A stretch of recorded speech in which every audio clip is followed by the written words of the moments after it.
Hello viewers, welcome back to my channel. Barbara is my name.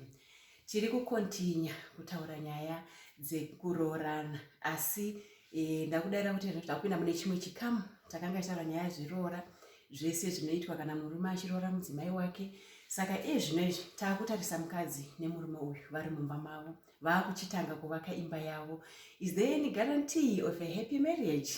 You know what, ndinoziva kuti pavanga vachiri mukomana nemusikana like tichasa nguva inoi pane pama muchimboenda kunana chicken inn nana nandos muchinotenga tuma foods twenyu muchinodyira out muchiita sei but now izvi zvicharamba zvichikontinya here kana mukange mamumba menyu mamurume nemukadzi makuvaka imba yenyu. Saka chinhu chandinoziva pane zvimwe zvinhu zvinogona kunotisiyanei nekuti chimwe chinhu chandinoziva ndechekuti mukomana taisimbonzwa kunzi mukomana achinge asati aroora hanzi anogona kunge akaonda ende munotomuna akaonda haabiki nekuti hapana mukadzi mumba munenge makangosviba zvimwe zviya kana hembe kana dzipfeka dzinenge dzakangodaro so haasi kunyatsooneka. Saka pane zvinhu zvakawanda zvinochinja zvinosanganisira kuzotiwo kana mukadzi mumba mane mukadzi manje pane zvinositariswa zvinosonzi zvinoizvi vakuchinja zvotitora mukapasvika pamba apapa munogona kunza vanhu vachitosvika payadhi vanotova kuti tiri kuzviona kuti zvoizvezvi panoratidza kuti pane mudzimai. Saka nditenereiwo kugamuchira Bevan achange achifamba zvekare neni muchirongwa chedu achitirondedzera zvinhu zvakawanda. Zvandinoziva ndezvekuti pane mamwe maproblems anosanganikwa nawo mumarriage. Saka the couple the things may not happen as the couple envisaged. The things might change for the good or for the bad or for the better. Saka Bevan ndinokugamuchira zvekare muchirongwa chedu. Thank you, Barbara.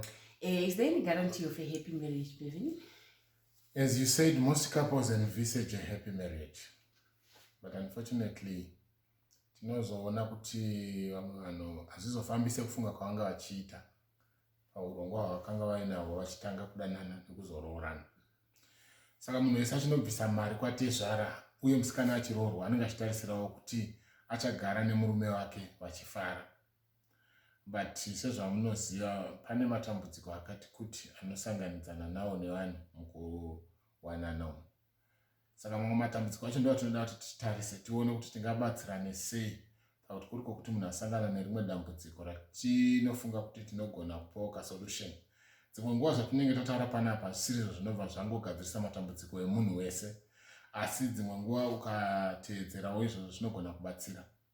Saka matambudziko akafanana nekuti hama dzinogona kupindira mumarriage yenyu, iwayo ndo mamwe matambudziko mahombe.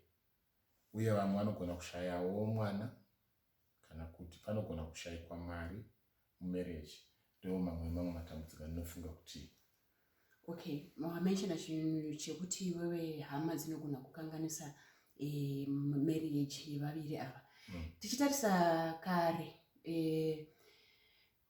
vaviri vachangoroorana panenge pavine katsika kekuti munhu anopiwa mwana wekugara naye from vabereki vemukomana kunyanya vaipiwa mwana vangave tete kana baba munini. Ndofunga ndo rimwe dambudziko ratingade kuti titarise kuti pekutanga ndo zvaigona kunge zvaiitwa nevanhu. Saka nanhasi unoziva kuti zvichiri kuitika here kana kuti kana zviri kuitika chinhu chakanaka here kuti mupiwe mwana wekugara naye, nekuti vaviri ava kana tikanotarisa mubhaibheri rakanyorera kuti mukadzi nemurume vese vanosiya vabereki vavo vonozvigarira kwavo uko. Saka iyi nyaya yekuti munopiwa mwana wekunogara naye chinhu chayakanga chichigamuchirika zvakanaka here kana kuti zvakazvingori zvokuti hapana zvatingaite, saka regai tingogara navo tete kana regai tingogara navo baba munini. Ende uye pamwe indaitogonawo kutora kana munin'ina wangu kana kuti ini ndakuzondoti munin'ina wangu ngauyo wagare panapa kana kuti hanzvadzi yangu wodiki nekuti kwabva iwewo kwako kwabva vanhu vatiri kupiwa kuti tigare navo. Saka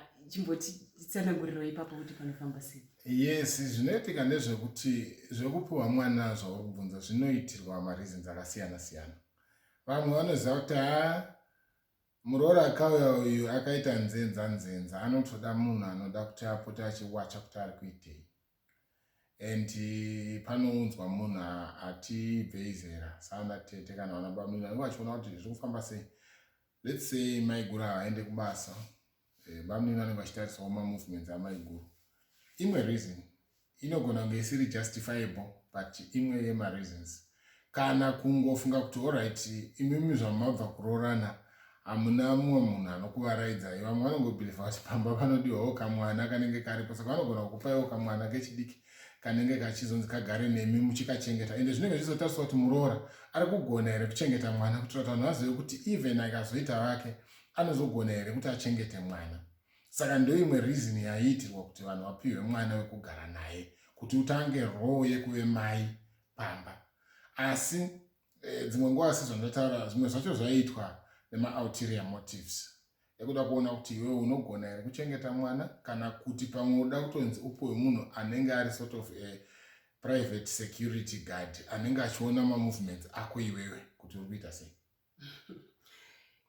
Ipapo panenge panoda kunoti netsei zvekare bose zvatatotaura maproblems. Ende iyi yatoo problem ndikaziva kuti ini ndiri kunzwa baba mini kana kuti tete kuti vazogara vachindimonita inini mumba mangu kuti ndinenge ndiri kunzi ndirive nzenza pamukwa kuti handina hangu nzenza wandinawo, nditoriwo munhu ari right, asi just that fact yekuti ndiri kuudzirwa munhu kuti andiongorore pakuchinetsa. Mazuva anaya kuri kunyanya kutariswa nyaya dzekuti dzegender equality.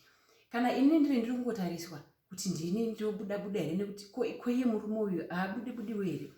Chii chingaitwawo kuti murume aoneke kunzi haanawo zvaari kuita here kubasa ikoko achitoenda. I remember ndakayamboita imwe friend yangu yakanga ina baba wavo vakarwara, baba vavo vakasvika pakufa. Saka pavakafa shamwari yangu yakandotaurira kuti unoziva kuti chii shamwari, ndashamiswa nekuti pane mumwe mwana uya akatonzi iye mwana wababa vangu. Saka futi they were two in fact.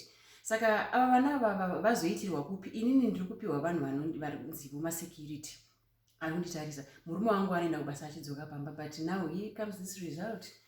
Tiri kutaura nyaya yekupiwa, but kune dzimwe mhuri dzekuti havaiti kupiwa. They voluntarily say toda kugara namai nini, kana kuti tirachidawo kutora kamwe kamuzukuru kekugara nako tione kuvaraidzana. Zvasiyana nekuita kupiwa muchida musingadi. Kune vanhu vanokwanisa kugara nana mai nini wavo zvakanaka, kana nana baba nini zvisiri zvekuti maita kumanikidzwa kana kuti maita kunzi torai baba nini mugare navo. Asi patsika dzedu tinongochengetana, zvokuti kana uchinge watoroora uine vanin'ina kana hanzvadzi unenge watowana munhu anovachengeta maiguru ivavo. Patapata totosa nyaya yekuti kupiwa muchida musingadi, ipapo pane kadambudziko. But nyaya yekuchengetana yakanaka zvayo pachayo, kuti kana maroorana mogarawo nemunin'ina wemudzimai kana kugara nehama dzemurume dzimwe, hazvirevi kuti pese pese panenge pachingoitwa spying and so forth. But tiri kutaurisa nyaya yekuti matoti mimi pamwe hamutozvidi, but munotomanikidzwa. Kazhinji kacho panenge pasina kumira zvakanaka ipapo. Asi nyaya uri kubvunza yekuti alright, toti pasina kumira zvakanaka kudaro, pazoitika kuti murume afa pozonzi pauya vamwe vana, generally zvinhu zvanga zviri acceptable traditionally, because tikufamba nenyaya yetraditional marriage yedu yevanhu vekuzimbabwe mostly, and the Bantu speaking people in general. Saka zvanga zvisina problem yekuti murume anonzi ane vamwe vakadzi kunze kana vamwe vana kunze, but munhu anga akatarisirwa kuti anofanira kuzvibata nekuzvichengeta nekuchengeta imba yake mukadzi. Ende paunonororwa paya uchibvisirwa mari yerutsambo, chimwe chechiga chauri kuzvipa kuti iwewe uchange wakazvipa kumurume iyeyo chete. Murume uyu hapana hake chaabvisirwa newe, ende iye anogona kuita saizvozvo kuti anokwanisa kutoroora mumwe mukadzi kana kuita vamwe vana kunze. Patradition zvanga zvisina problem. Asi zvauri kubvunza kuti mazuva ano manje zvaane dambudziko rekuti vanhu vari kutarisa nyaya yegender equality, uye generally tisati tambosvika pagender equality, Christianity in particular yakaunza machanges akawanda in terms of the spectrum of marriage. Saka vanhu vanokontrolewa not netradition these days mostly, but vari kukontrolewa nereligion and also society. What does the society say about doing certain things? Saka munhu akatongoita vana kunze, society usually condemns that person, and also religion usually condemns that person. Saka unenge wakutoziva kuti vanhu vekuchechi havafari nezvavaita kana vazoita mumwe mwana kunze, uye society generally will judge you kuti baba ipapa pavana musoro vakamitisa kunze and things like that. Okay, saka tinotenda zvikuru nekuuya kwechechi because ine zvimwe zvinhu zvayari kugadzirisa mumarriages. And pane nyaya yawataura yekuti kana vabamwene vachiuya pane zvekuti hamusi kuita zvokumanikidzwa. Pane zvekutoti murume iyi wandaroorwa kwaari ndiye breadwinner, saka kuti tichitosimudzirana mumhuri is just now a forced matter yekuti ndenda kuona kuti kuti baba munini varambe vari kumusha, inini ndiripo samai guru, because ndo upenyu hwedu isusu semabantu people, is even said mabantu people tine katsika kedu isusu katinako kakaita saikako kacheke kuti waigona kuzogara navana baba munini uchigara natete mumba, ndimi matopo. And I like this thing yekunzi kana mukadzi mumusha wakunzi iwe vatomai vemumusha umu, zvimwe zvinhu zvinofadza. Saka patinenge tichitama madecisions paipai ngatite timbofunga futi kuti okay izvi zviri kurevei, like apa ndafarira also this part yekuti amai guru ava vanenge vakunzi ndivo mai vemumusha, hazvisi kureva kuti hakuna vana mama, vamwene vangu vanenge vatoripo. Saka naamwene vangu vanenge vachindipa chinzvimbo ichocho chekutoti matoo mai vemuno mumusha, tikange tasvika pamusha paya tavhakasha zvinonzi varidzi vemusha vauya, munoziva ka. I like this, it's a very important and special party kwandiri futi iri rezvo ndinozvifarira. But again Bevan, reganimbokudzosera futi kumashure patsika dzedu idzi dzatataura idzi, paive nenyaya again yekuti ini ndikaroorwa hatisati akunogara kwedu ukoko tega, ndinombogara naamwene. Iyoyo pati iyoyo rega ndiyatsoyadhirisa zvakazara, nekuti ipati yakaparadza dzimba dzevanhu vazhinji. Zvakakosha kuti kana uchinge uchiroora fanika kune vanhu vechirume ugare uine provision yekuti uchanogara kupi nemukadzi wako.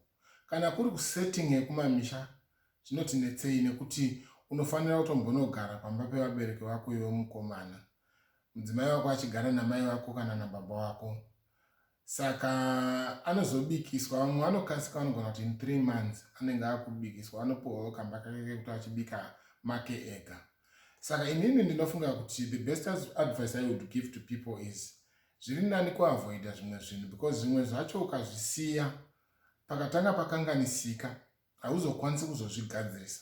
Vamwene nemuroora vakagara mimba imwe chete, they are bound to be problems because of the control factor yekuti perhaps kuti even something as simple as nhasi tiri kudya nei manheru, muroora anogona kunge achida kudya sadza nemukaka, vamwene vanogona kunge vachida kudya sadza nenyama.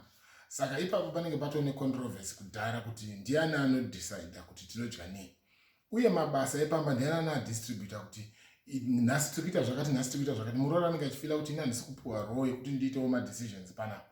Saka mai vacho vanenge vachiti vanoda kunditonga pamba pangu. Saka zvakakosha kuti vanhu muchiroorana mutange mafunga kuti saka tichinge taroorana tichanogara kupi, tichanogara sei, nekuti ukagarisa muroora navamwene kwenguva refu pakaitika matambudziko haazodzimuriki matambudziko iwayo, panozoguma pane kuripisana pamberi apo, nekuda kwekuti iwe murume in particular watadza kuronga zvinhu zvako. Kana pari pamusha unokwanisa kumeka sure kuti within 2 to 3 months uise effort yekuti chero vana sekuru o wanani vaite kuti mubikiswe, kuitira kuti mai nemuroora vasazonetsana. Vakanetsana manje panogona kuudzanwa zvinhu zvakawanda wanda, and mai vanenge vachiobservawo zvinhu zvakawanda wanda pamuroora wavo, vanogona kuzotaura mamwe mashoko ekuti anozotuka kwakabva muroora, kana kushoropodza muroora, kana iye muroora akushoropodzawo mai. Saka hazvizobudi zvakanaka. Zvinoda kuti pangwarirwe ipapo kuti usagare mumba namai vakakubereka kana nehama mazuva ekutanga ekuti muchangowanana. Zviri nani kuzoti pamberi mambodzidzana nemukadzi wako mozogara nehama kana kuzogara nevabereki, but ukabva wangoti tange wakutogara nevabereki, there are bound to be problems muupenyu hwenyu, ende zvinogona kutozodestroya marriage. Okay, ndiri kuona nemumuonero panapa wekuti kugara kwaita muroora naamwene achizosvika pakunzi kubikiswa. Painobikiswa varoora ava vanobikiswa nguva dzakasiyana siyana. You can find kuti vamwe vaigona kugara for a year kana 2 years vachitogara vese. Saka kana tikazonzwa pakunzi aigona kuzobikiswa muroora kuti anogona kubikiswa in 2 months time or in 3 months time, muroora akunzi taako kubikisa. Kubikiswa zvinoreva kuti tatiri kugara mumwe chete inini naamwene vangu. Saka kana inini zvataurwa zvaya zvokunzi ndechiti nhasi tiri kudya nematemba, amwene wangu vari kuti hatidyi nematemba tinodya nemukaka zvakutonetsa kuti even nemari ndofunga madistributirwa dzinenge dzichiitwa kana kutotengwa kwegrosary chaiko kunenge kuri kunetsa pamari nekuti hatitoziva kuti apa vatezvara nenge vaishanda here kana kuti inini murume wangu ndiye ari kushanda sana ari murume wangu ari kushanda ndopandaa kuti inini aiwa kaini murume wangu ndiye anosenza pano wedwe saka inini ndine right yekuti ndiite zvandinoda mumba imari yemurume wangu. Amwene vari kuti inini panapa pamba pangu saka munototamba iri kurira pano yandataura inini kuti ndo inoitwa ndo yamunoita saka takutoita makakatano already ekuti uya ari kuti imba inini ndiri kuti mari right kana vatezvara vachisenza vatezvara vari kuunzawo mari pamwe tiri kuti mari yemurume wangu inini mari yatezvara hamwe tiri kuisa pamwe chete tese tobva tati kwatinoti ngati uyu ngaunze 20 US 20 US then tobva tati 40 US ndoenda naamwene here kunotenga grocery zvese izvezvo is just a tiresome journey nemaonerero anoita asi hazviitikawo futi kuna vanhu vese zvinoitika kune vamwe wekuti munoona kutoshamisika kuti vanotogona kutogara vese zvishuwa kuzonobikiswa kuya vanhu amwene vanenge vakutongobikisa muroora vaona kuti aiwa zvirita takagara asi regza ndichisunungura I think in the name of kungosunungurawo muroora pamwe kuti achiendawo pake ini ndochisaurawo zvangu pangu asi vanhu avanga vakatogarisana zvakanaka saka chimwe chinhu chandandiri kutaura kuti ndiri kuona nemwe muonero ndandiri kuona sekuti ndofunga pamwe kuitwa kwazvo panguva iyoyo pane vamwe ndofunga vaizviita vachiona kuti ini ndinenge ndichiri mwana wechidiki ndiri mudzimai wechidiki takambotaura paipai kuti vamwe vanogona kuisuka pamwiri aine 16 kana 17 18 okay let's talk about 15 16 years mwana aiswa nhumba akadaro saka ndinombogara naye ndiri kuona kuti zvinenge zvanga zvakanaka pakuti ndiri kumbonodzidziswawo kuti ndinobikawo sei ndinenge ndichizvifambisawo sei kuti baba waenda kubasa kudzidziswa kuwacha ndosaka takambotaura kuti mwana akaroorwa achiri mwana mudiki zvayo kuti tikanzwa kunzi mwana anzi ane nhumbu aine 13 12 years 15 ane zvimwe zvinhu zvaanenge asati akunyatsoziva saka vamwe wacho ndeyekutoti murume kana ari kuenda kubasa unoona kuti mwana achitamba maflau kunze uko ari kutamba pada nevamwe kunze uko because achine pfungwa dzeudiki saka ndinofunga kuti kumwe kuitwa kwazvaiitwa zvazvakatonaka because ndinenge ndichidzidziswa kuti aiwa iwe unomuka semunhu aamudzimai unoitawo izvi neizvi neizvi ndichidzidziswa naamwene vangu saka chinhu chaizosaka vanhu vachizononzi akunobikiswa manje ndizvo zvizvi zvatatiri kutaura mashoko mashoma atataura ekuti pakuita makakatanwa pakunzi tinobikei nhasi zvinozoinzwii nhasi ipapo pakaoma saka regedzai titi in our next episode nekuti hatisi kukwanisa kuti maproblems aya tiataure mumaepisodes akawanda toda kuti tinyatsotaura tichitarisa dambudziko tichidzika nezvaro tinyatsotarisa zvariri one by one saka maproblems acho tine mamwe atakasarudza kuti aya ndo atichataura nezvawo saka in our next episode tichange tinotaura zvekare mamwe maproblems anosanganikwa nawo. Thank you so much.